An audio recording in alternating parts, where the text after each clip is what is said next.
What is up, entrepreneurs? Welcome to the Video Simplified Podcast with me, your host, Diana Gladney. And this podcast is dedicated to you, you busy entrepreneur, you, helping you simplify and create better videos for your business and just really create a deeper connection with your audience using video. So if that's something up your alley, let's jump right into today's message. What is up, entrepreneurs? Welcome back to the Video Simplified Podcast with me, your hostess with the mostest, Diana Gladney. This week's episode is going to be a video and audio version as well. And you can go to videosimplifiedpodcast.com if you want to subscribe and make sure that you have checked out the podcast, left a rating, review, hashtag all the things. But today is a topic that I'm uber passionate about because it is why you need, not should have, should consider, none of that. It is legit why you need a YouTube channel if you're an entrepreneur and if you run a business, or if you run a business, whatever. So it doesn't matter if you're leading it, if you have any level of say, your company, your organization is not showing up in a significant way on video, that's a huge mistake, and you absolutely need a YouTube channel. So I'm going to be diving into that. So the thing is that since COVID-19, the coronavirus and all the stuff, we all know it. Since that has happened, literally the entire world has changed. Literally. Now, as an introvert, as an INTJ, it ain't really changed that much for me, because it's like my lifestyle is called quarantine, was called social distancing.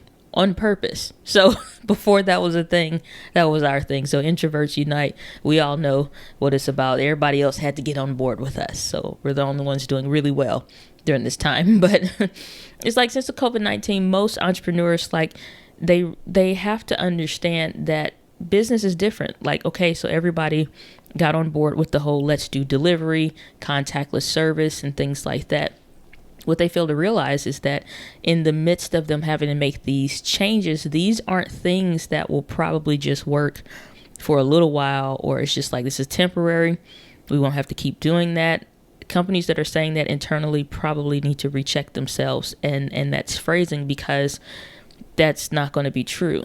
I believe contactless service and just the ability to get what you need and go is something that is going to become the norm, as it already has been, because it ties into the person, the problem, and their pain point, which I've talked about that before, that those 3 Ps are the number one thing that you always have to seek out with anything: the person, the problem, and their pain point. If you don't understand any of those things for your ideal customer, client, or otherwise, nothing else that you do will matter. No other anything that you offer will even make sense to them. And so the reason why you need a YouTube channel is because not only did the market and the economy and the world literally change, but your customers and your clients have changed as a direct result of that. How they interact, how they prefer to receive information, how they are different now. They are not the same, and some people have no desire to go back because it's opened up a world for them that's been completely amazing. So when we think about what has happened in business and online and just the current economy, which is not going to go backwards, we have to take a look into everything, literally, churches, nonprofits, businesses, everything that we're doing had to fast forward. If you weren't on board already, which a lot of people, especially like churches, which really pissed me off, it's just like they were so behind and antiquated and just like, oh, this is the way we've always done things, and they're okay with that. And it's just like, where do you live? It's just like, where is this type of life existing? Seriously, it just was such a deep rooted thing in comfort zone. And a lot of businesses have that same problem. And you have a lot of legacy employees, honestly, what I call legacy employees, where, for example, the company I used to work for, you have people that may be 50, late 50s, 60s, sometimes even like 70-year-olds or a little older. They've been in that job, that company, that position. Maybe they can't retire, whatever the reason, they're still there. And so there's a stagnation in leadership. There's a stagnation in thought processes. And, it's like if you're only in a room with other 60 and 50-year-old, 55 plus year olds or whatever, not speaking against if you're that age group, but it's just like if you're only around your own people, none of you will ever see a problem with what you're doing. You have to have a mix of those different people, and it never created a space for, honestly, even anybody like myself to come to the table. And if I did, and in occasions where I did, it sounds so outlandish and far-fetched, and I'm like, why isn't the company on YouTube? It's just like everybody's looking, because even to have some of the business leaders per se in the company to just do internal videos was absolutely horrible. It was like they'll do videos like this. Welcome to the company. Here at the company, we value you. It was horrendous. I'm sitting there like, so this is what, y'all need to go do some YouTube videos, get some reps in, because this is pathetic. Absolutely pathetic. Personally, doing YouTube videos has helped me become a better speaker, a better communicator, a better entrepreneur, a better aunt, a better sister, just all the things, a better friend, because there's not anything that I've been able to search that doesn't exist on YouTube. And the same thing you have to understand is that your people are going through a very similar process, age group aside. Now everybody's on the same page. Fast forward, if you were behind, you're now jumped overnight to 10 years in advance to today. And so knowing all of that and how everything has changed, your people have changed. So this group, this room of like-minded people, but everybody's has antiquated thinking. Nobody is considering how your customers and clients prefer to receive information now, what their new pain points are during and post COVID-19 will be, and all of the things that come back of that. And then those new current pain points that will develop if they're lost on understanding that, like, the company is absolutely going to fail. It is absolutely going to fail.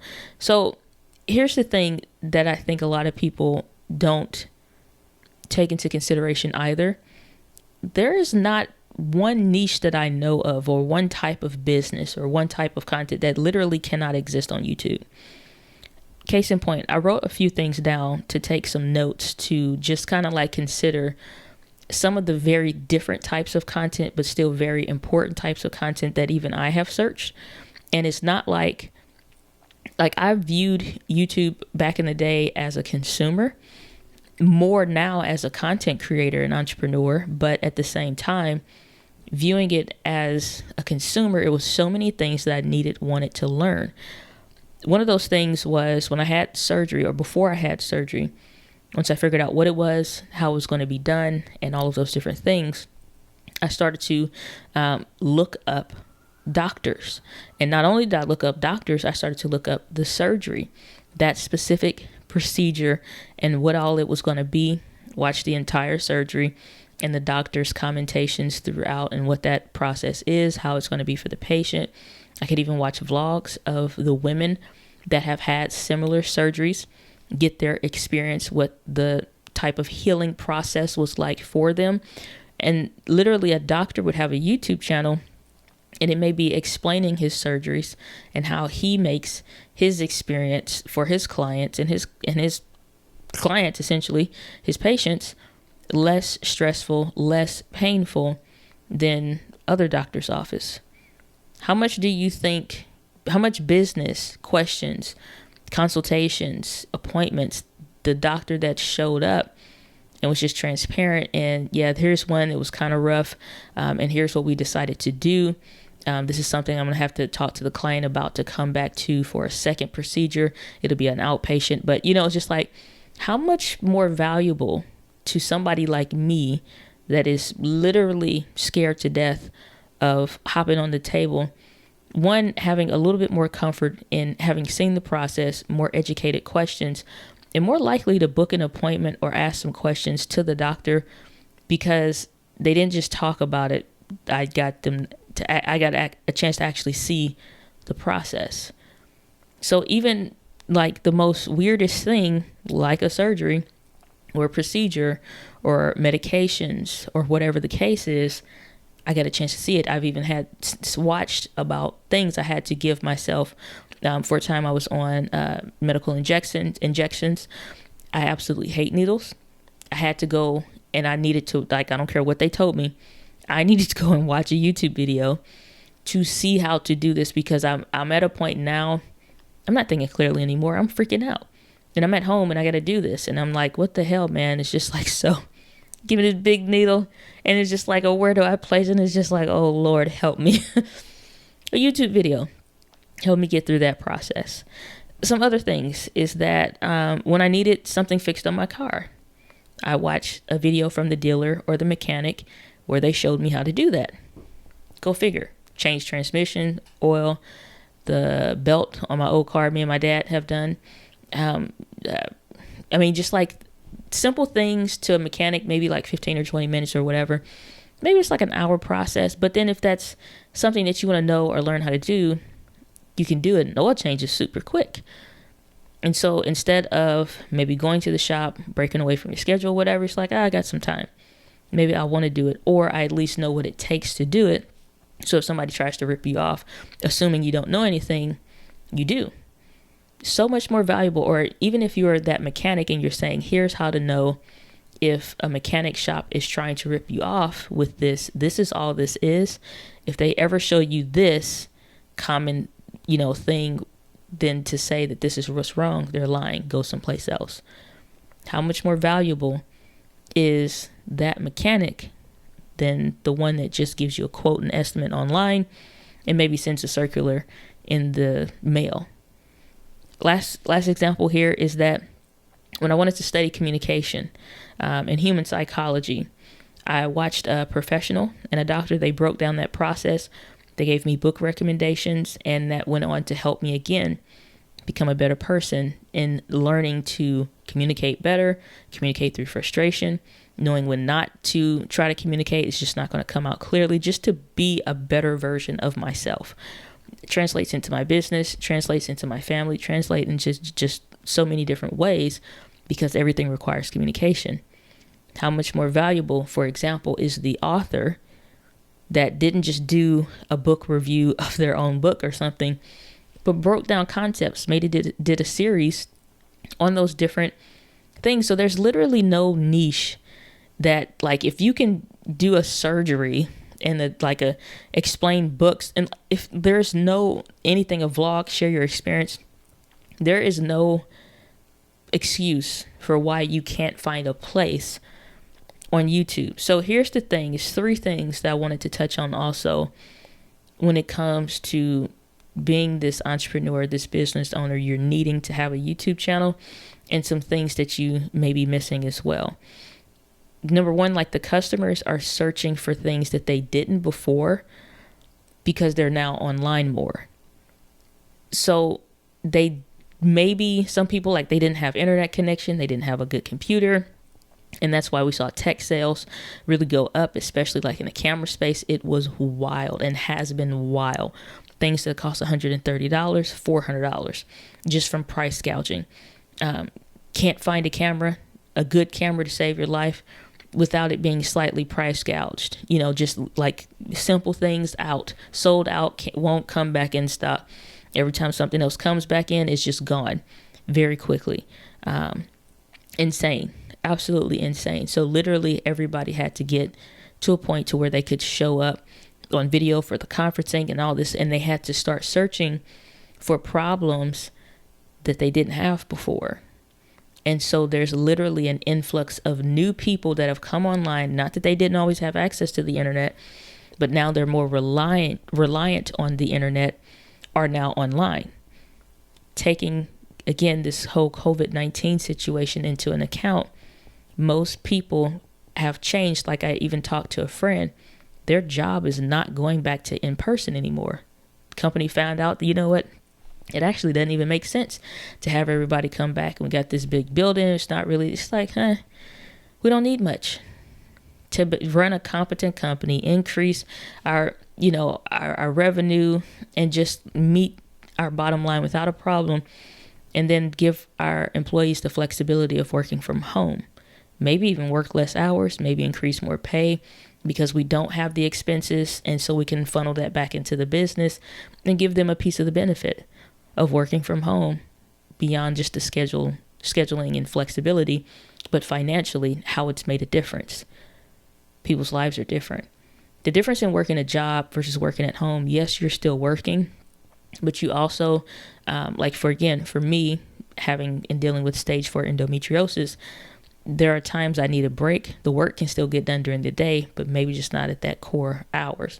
As long as you have work that maybe could be spread out or something like that, it changes now. You can go take a nap. Like, you don't have to travel, deal with whatever.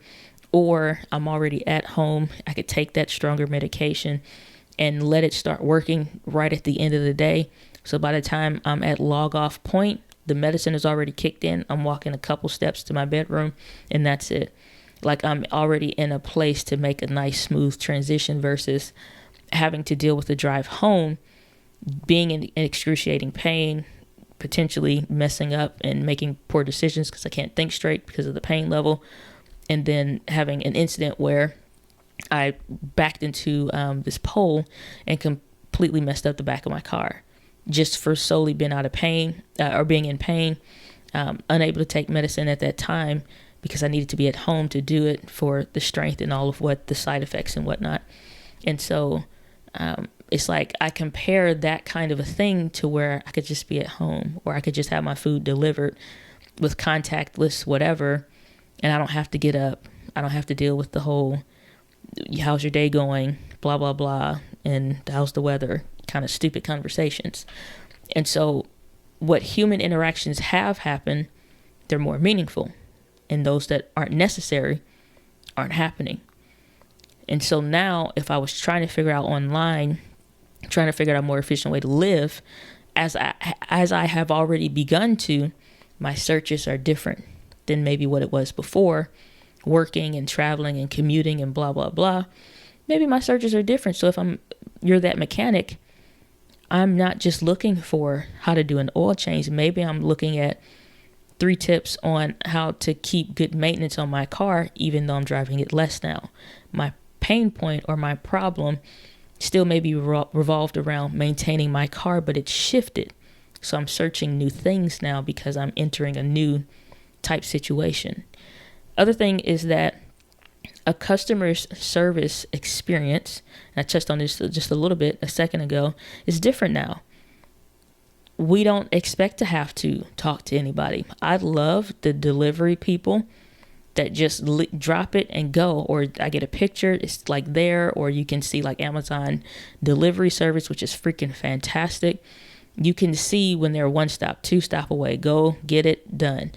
Don't need to talk. We don't need to, hey, this, not like, I don't mind levels of sincere and genuine, like, hey, how are you? Stay safe, take care, whatever. But at the same time, it kind of bothers me when I call someplace or I'm dealing with a company and they're wasting my time with this stupid wannabe personal connection. And I know because I used to work at a time where I had to be on the phones, and they want you to ask them something like, they make you have to, or they'll dock you for like not giving good quality service. And I thought it was so stupid because it's more personal to talk about something that may come up as real. Like, yeah, man, I can't have my internet down, for example, if this is the call, because, I'm doing videos for my client work and I need to have my videos uploaded. Now, why would I ask them something about the weather or whatever that's on this checklist of stupid things to say versus just like, man, I've always wanted to do YouTube videos and like legit talk about something that they mention that makes sense. But if they never lead to that, just like, man, my work requires that I need to have this. I don't have time to I need this fixed now. I don't need, if they're not, especially if they're not in the mood to talk. We've all been there. You're not in the mood to talk. Why am I trying to force this person to talk to me and get more angry and frustrated? Because even I have had times where I'm having a conversation that I don't want to have. And I have to tell them, I appreciate, especially like, again, I'm at moments where that endo pain is just so freaking ridiculous. And I'm sitting there and I'm trying to talk, and it's just like, listen, I appreciate all of what you are trying to do. And I understand that you have to ask. However, I am not in a space to have conversation. I just really need this issue resolved so I can get back in bed, or so I can lay back down, or whatever. Right? It's just like, I promise, like, I'm sorry, you might get in trouble if you don't ask about the weather or my day. But please, I'd rather you just put me on hold. I do not have space for this kind of conversation. Now, that's me already being introverted, already not wanting to talk, and then really having a situation where I really don't want to talk. But it just speaks to, like, again, if I'm already at home, if I'm already like in my mode, I have life, that's my life, but I have life for any other customer. They have life happening with them. They're enjoying getting that time back from not having to commute or commute less. They're enjoying maybe spending more time with their kids, or taking them to their grandparents, and their grandparents having more space. And then that parent can get some time for themselves or whatever. But at the end of the day, their customer experience is different because the way that they manage their time in the day and what's needed and how they intend to do that, they're more conscious of their time. And so if you have a business and you're not tapping into the new normal for them, you're missing the boat completely. If you don't recognize whatever is important to them, it's just selfish business moves that are going to lead you, I think, into a pit. And so the third thing is that online digital interaction this is a biggie for me. Online and digital interaction is being less personal. That's a belief people have, and I say that that's a myth. That online and digital interactions are less personal. I think that's false. Here's the reason why. Not only in my personal life, I have my best friend who lives in Florida right now, and she and I, other than I think sometime last year, had the chance to like be in the same room together. Other than that, I haven't seen her. Yet and still, our relationship has grown so much more over this past almost a year now. But that's personal. But here's the reason why. Because otherwise, distance relationships in any form is really hard. But when you think about FaceTime, audio message, social media posts, video messages, back and forth, text messages, emojis, GIFs, all these things to show, share, and express human emotion, connection, all of it, it's still there. It's just in a different form. Yes, there's a level of it being different, but at the same time, not too much. And so when we think about how sometimes people think that it's less important, or it's like somehow less human, or like that's wrong. I like how Gary Vee explained it in this one post that he did on TikTok, and I'll play that for you now. When people put themselves out there like that, what if no one cares? What if no one follows them? What if no one likes them? It depends on how you feel about yourself. Am I watching the patterns of 14-year-old teenagers who are taking 3 minutes to 15 minutes to take a selfie, post it on Instagram, then if they don't get enough likes in the first 20 minutes, take it down and start over? Gary, I'm afraid, what are we doing to our young people? We're not doing jack shit. This is what's happening. There's no we are doing. This is the reality of human evolution. If this was 1961, you'd be like, Gary, I'm worried about Elvis shaking his hips. What are we teaching? This is happening whether you or I like it. It's evolution. The end. Nothing's changed. It just gets accelerated. And what happens is we get scared because we get old. We get scared of everything that we didn't grow up with. It's what human beings do. I think this is so wise and so smart and such a good response.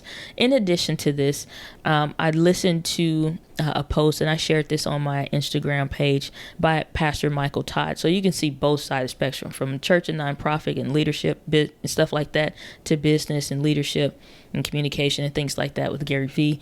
It's just like from both sides, they're saying the same thing. And Pastor Michael Todd expressed this as, if he's been teaching his daughter how to ride a bike and then she FaceTimes him of her riding a bike, he said it doesn't make it any less special, because when he gets home, he's going to do all the things that she would enjoy, go get her favorite things, and they're still going to celebrate. And that joy, that experience, that connection is no less personal, being there or not being there, because it's a moment that's shared. And so in the same way, in a similar sense, Gary Vee kind of shared that same thing. It's like people like are not like, I'll say this, previous generation's way of doing things is not the same as millennials, which is the category I fit in, and then Gen Zs. We don't do business the same. We're not going to. And even once they have children, which some of them are, I just became a great aunt. And it's just like, so as the Gen Zers that are adults start to have, they're not kids, as they start having children, building their own families, they're already not doing business, even how we had to. So my first job applications filled on paper. Then eventually it got to digital, and everybody complained about that. And, all of what it's developed into. They've never seen a paper application, nor would they ever accept a paper application. So life is not doing anything to them. It's just different, and it's changing, and it's not going to go back to the way it was. So this belief that I'm saying is a myth about it being less personal is a problem, because it comes from businesses and people that want to stay antiquated in their ideals because it's different and it's not what they're used to or what they believe would work or the way that they would want to have things done. I had a company that I worked for want to try to get the millennial dollar, like for a lot of companies were at the time. And they had to have done zero market research, because they had none of the things that they did were any of the things that tied into why millennials spend money and how they spend money. Now, being in and sharing some conversations, it's just like, who did you talk to and who did the market research on this? Because it is trash. It's trash. It's somebody's idea that they sat in a room and said, this would be great. Let's launch it. You launched it, and it became a bleeding wound, just a hemorrhaging wound that you cannot stop bleeding, because you trying to get everything paper. You want to call and talk on the phone and ask about this. Can you come to the office and meet about that? I remember I signed up as a customer through the company for a service that I can tell you right now, that experience, it did not last. I'm like, this has to stop. I remember getting calls, all the things, and I'm just like, is there a problem? Is there a problem why you are calling so much? I just want to get to know you and this, that. Get to know me? Like, no, I signed up for a service for my stuff, and that's it. Like, I don't need to talk to you. We don't need, like, don't call me after I get off work just wanting to banter about nothing for 15 minutes, trying to build a relationship. That's not how you're going to, send an email, something relevant, helpful, or something, and that'll maybe get me, like, don't ever call me unless it's a problem. That's me. And so, more or less, that's a lot of millennials. For sure, Gen Z, why are you calling? You didn't leave a voicemail. There's no text follow-up. I guess you don't want anything. And so, it's like, it's not that it's impersonal when you're trying, like, but the things that you're used to doing are not going to work. So if you have this belief that, like, oh, well, we don't like because it's not, get over yourself. You need to understand the how and the why and the value in how, not just my generation, but the Gen Z and the one following them, their children that they're now having, is consuming, receiving, and it's still person, problem, and the pain point. They're not going to not ever entertain doing business by paper. And if they have to do something with wet signatures, it will be the bare minimum. They're never going to look at a company that doesn't have a good relevant website, because they're going to research you online. And if they can't find you, you're irrelevant. If you don't have a YouTube channel, if you don't have videos, you're irrelevant. if you don't have active social profiles where you're showing, sharing, giving some kind of experience that ties into, yeah, we get our people kind of a thing in your own way. You don't have to be, so modern, so hip hoppy or whatever, but you just have to be you in your own modern way. And so if you're not doing that, you're irrelevant, because you're just as, at that point, you might as well fit into a spam category of a random company. They don't even care how long you've been around. You're irrelevant. And that same company I talked about before did zero market research. That company will be closing at the end of the year.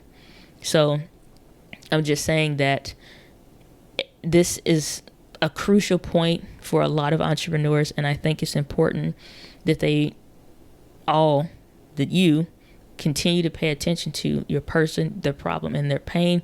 And let's have a little foresight into how are they different now and how do we need to change? Because companies that don't get this are going to die. And they're not just going to die, as we already are seeing companies that have had nothing, like they just we were completely reliant of people showing up, never having inventory, never said week 1, week 2, week 3 even, after COVID being like, oh crap, this is we're stuck here for a minute, being a thing, even went to we need to figure out a way to online.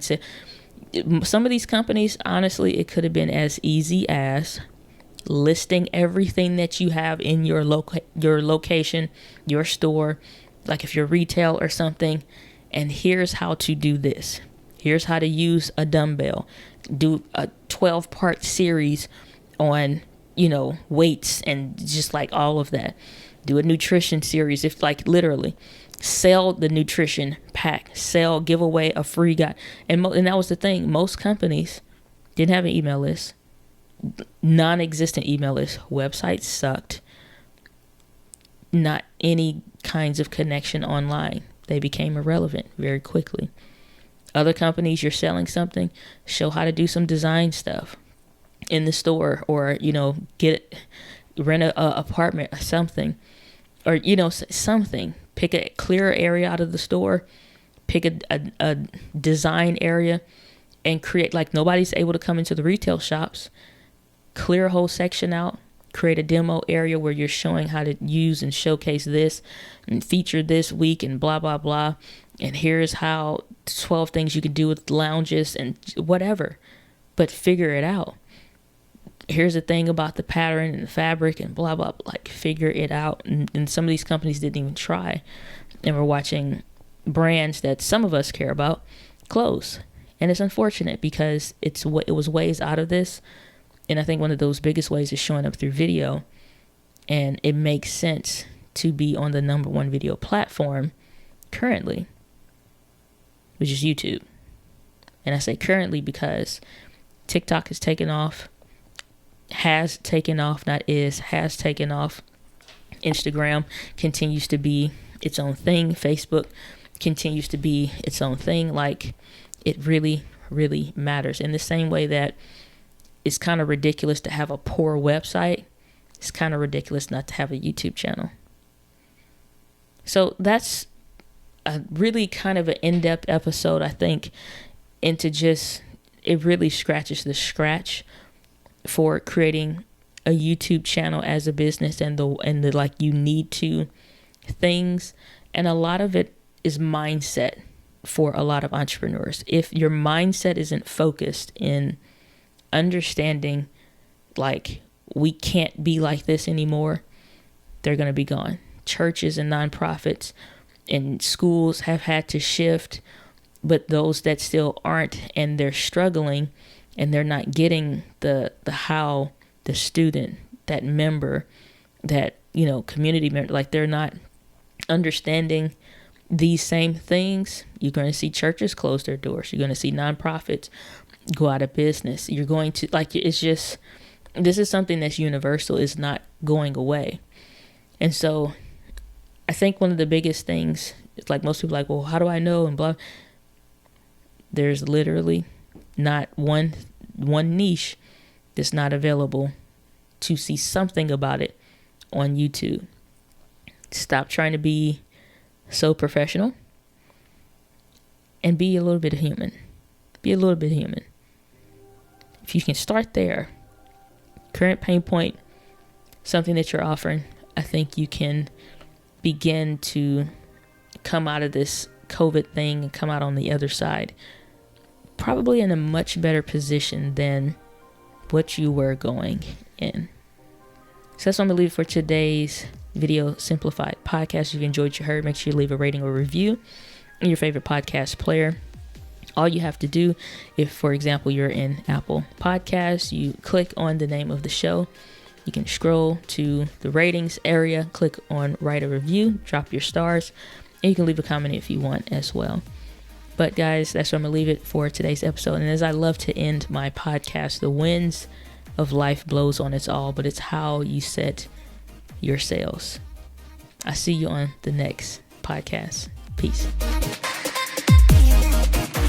Thanks for checking out today's episode. Hopefully you enjoyed the content that you heard. And if you did, make sure you leave a rating or review in your favorite podcast player. And I do read and check all of those, so it'd be greatly appreciated. But more than that, leave a message. Go to anchor.fm/Diana Gladney and let me know your thoughts. If you want it published, we can do that. If not, I'll listen to it and just hold it close and near and dear to my heart.